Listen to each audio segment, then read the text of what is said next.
Hello! Today I'm going to show you how to do this masking technique. It's really neat for this stamp set.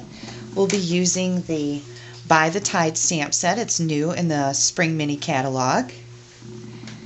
And glossy white paper. So I've started with a 3.5 by 3.5 inch piece of glossy white paper.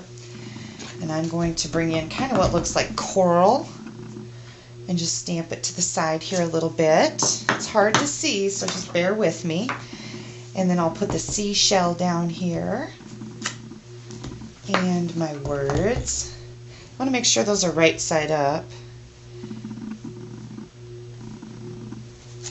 And my little seahorse. I'm using Versamark ink because we're going to emboss this with white embossing powder.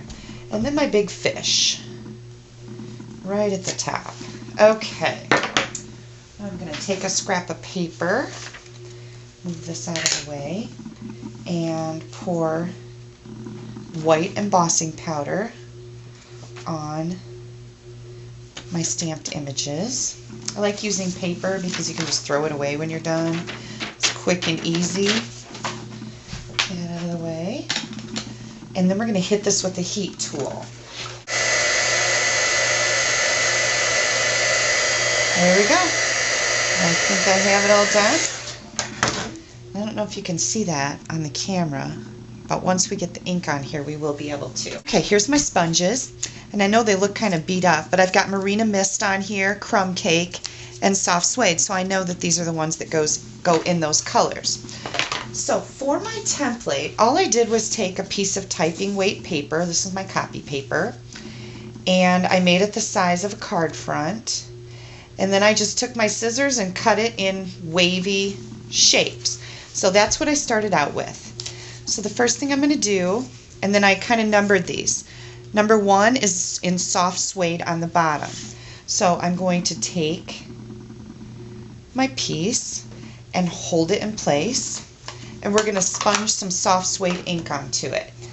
And that's the dark part at the bottom of my card. And notice I like to do my sponging in a nice little circular motion. Some people like to blot it, and that gives like kind of goofy marks. So there we have that. Ooh, how pretty. So that's our first step.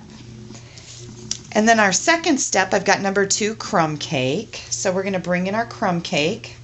And because this part down here is already brown, we don't need to cover it before we start applying crumb cake ink. So you're just going to hold this in place, and again, nice little circular motions, just like that. Ooh, pretty. Okay, next we're going to do our Marina Mist, and this is how I did it. I marked it number 3. That's going to cover up our crumb cake. And what I'm going to do first is just ink the whole top with Marina Mist. And that's where it comes in. It looks like you have 2 different colors of ink on here, but I really only used 1. So that's kind of neat. Nice and easy. Okay, so there's what we have so far, and that's pretty in and of itself. Okay, so now I'm going to bring this in. I'm going to stay away from the tan on the bottom. I'm just kind of doing my ink up at the top of my mask here. Okay, and then when you take that away, you have another layer. Isn't that pretty? Okay, I'll give you a few more tips about this card. I used Not Quite Navy for my base. I ran the front of my card through the new honeycomb folder, and it's a long card. Oh, and I stamped some images in here with Versamark ink, so they're very subtle.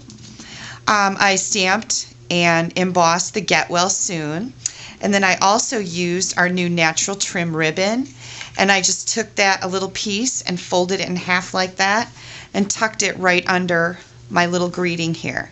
So very fun and easy card. It'll definitely give your friends and family a wow when they open it. Thanks for stopping by.